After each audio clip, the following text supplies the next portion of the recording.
The 17 News at Sunrise podcast is brought to you by Clinica Sierra Vista. Welcome back to the 17 News at Sunrise podcast, where we share your news on your schedule. Working in the spirit of the Golden Empire, this is 17 News at Sunrise. Good morning here at 5 a.m. Thanks for waking up with us. I'm Maddie Jansen alongside Alex Fisher. And 4 teens were hurt in a crash while trying to run away from police over the weekend.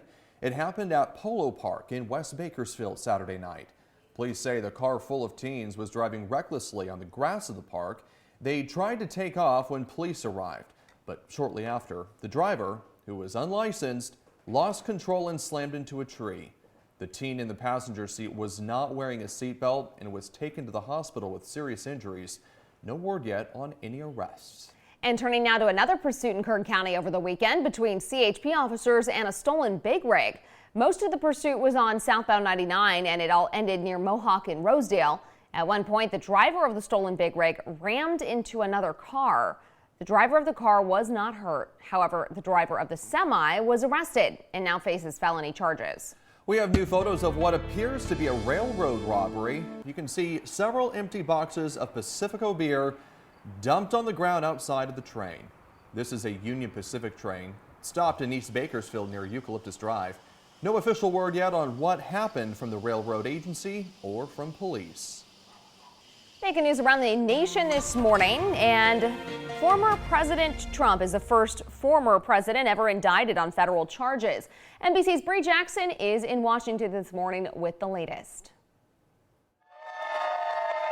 Former President Trump heading to Florida just one day before his historic appearance in a Miami federal court. Trump spent much of the weekend lashing out against the investigation into his handling of classified documents.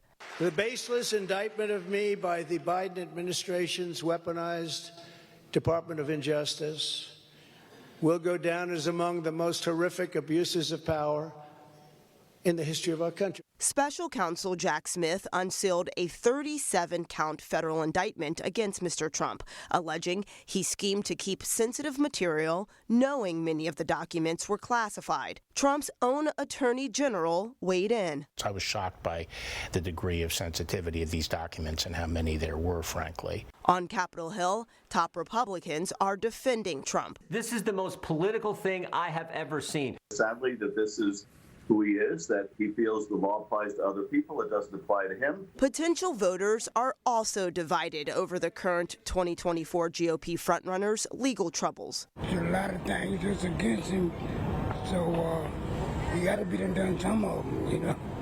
Might not be done all of them, but it did do some of them. I think it is very biased. We've got other presidents that have taken material and they're not being treated the same way.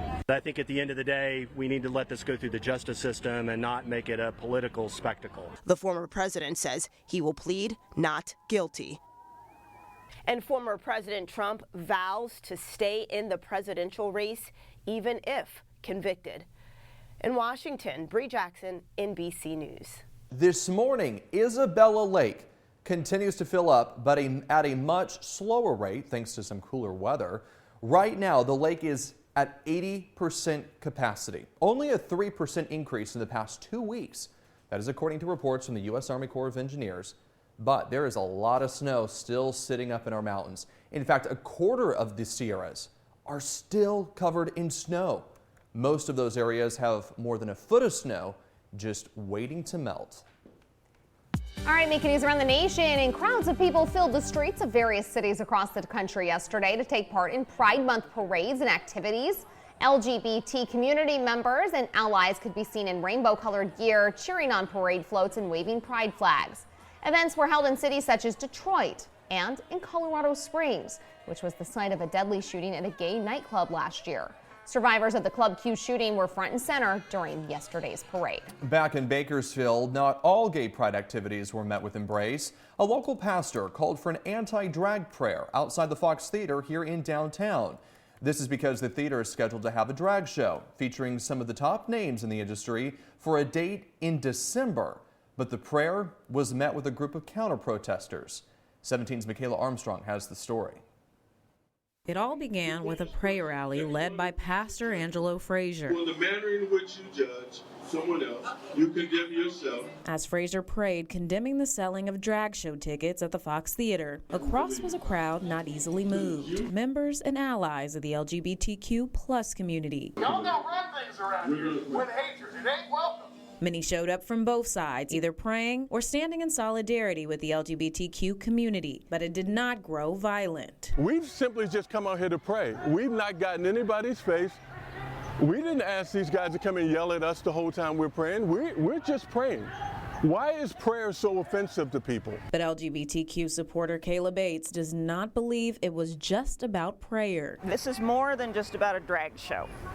This is about human rights. This is about them saying that gay people and transgender people who dress up and present another gender are a bad influence on children and are a danger to our community, and they're neither. LGBTQ supporter Jay Espinoza agreed and said they didn't plan to attend but saw the event from afar and couldn't help but participate. I love that we can stand here, and even though it's not perfect, it's a stepping stone, you know, and I hope one day that we can just come together, you know.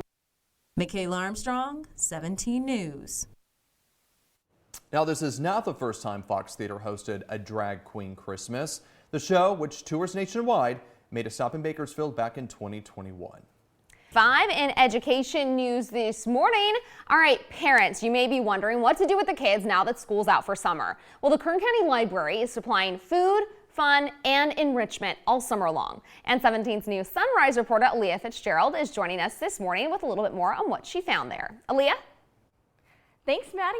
If you're looking for some great enrichment activities along with some free meals for your children this summer, turn no further than your local Kern County libraries. I got to join them last week, and you might recognize a few familiar faces. The library, usually a resource to expand knowledge and give intellectual influence, is expanding beyond that this summer. At participating Bakersfield locations, Kern County Library is offering free meals to children from ages 2 to 18. However, the fun doesn't end with free meals. Right now we have the Summer Reading Challenge going on. It started June 1st. It ends on July 31st, and it's the Summer Reading Challenge where we challenge everyone of all ages to read 10 books or 10 hours. And for reading those 10 books or 10 hours, we give you a free book thanks to our friends at the library. And it doesn't stop at books. Businesses all over Bakersfield are getting in on the fun. They also get some local incentives while supplies last. They're from our local businesses in the community. They could be for free passes for meals or for for ice skating or roller skating, different things like that. Every day on the Kern County Library calendar is something different for everyone. Each child gets an opportunity to learn how to be a puppeteer through literacy, teaching them how to speak, how to read, how to learn to be dramatic and put something into it. And it'll be something that they will never, ever forget.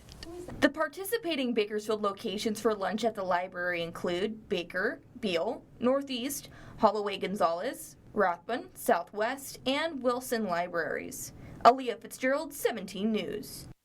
Well, remember, Feinstein promised not to run for re-election in 2024, but according to this new poll, for a majority of Californians, that's not good enough. They want to see her resign now. She's California's senior senator, a powerful position Democrat Diane Feinstein has held since 1992. Senator, do you feel fit enough to be here? No answer there, but Californians seem to have made up their minds. Results from this new Inside California Politics Emerson College poll shows 63% of Californians say Feinstein should resign.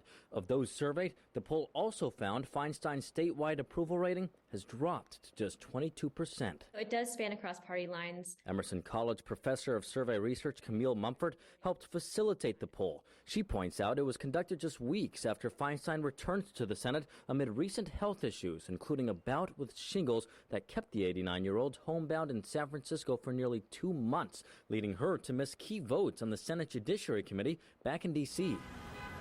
Her office confirms the illness led to more physical and mental health complications, including Ramsay-Hunt syndrome affecting facial nerves and encephalitis, which could include swelling of the brain. Per the poll, calls for her resignation break party lines. So it's pretty even. There wasn't any statistical significance even between Democrats and Republicans in saying that she should resign. I wasn't surprised. I think the fate of Senator Feinstein has become a very sad tale. Rob Stutzman is a Republican strategist. It's hard to watch the end of such a distinguished career end this way. She was really the stateswoman of California for decades, but it's clear that most Californians don't believe that she can continue to carry out the duties of office and should relinquish them. But not everyone feels that way. I don't think she should resign. Ed Emerson is a Democratic strategist and longtime Feinstein supporter. He emphasizes she has returned to Washington to carry out her duties. She's doing her job, voting for judicial appointments in her role in the Senate, and the inclination I have is that people should just leave her alone. And of course, should Feinstein resign, it would be up to Governor Gavin Newsom to appoint someone to serve out the remainder of her term. He has long promised, should that happen, he'll appoint a black woman. Important to note, though, Feinstein has long maintained she will not step down until her term ends in just over a year and a half. And as for who should replace her once her term does come to an end, well, the poll asked Californians that very question. I will take a deeper dive into those results when I see you this evening. We'll see you then. Reporting from Sacramento, Eitan Wallace, 17 News. The 17 News at Sunrise podcast is a production of KGET and Nexstar Media Group. For more on all of the headlines in today's show, head to kget.com.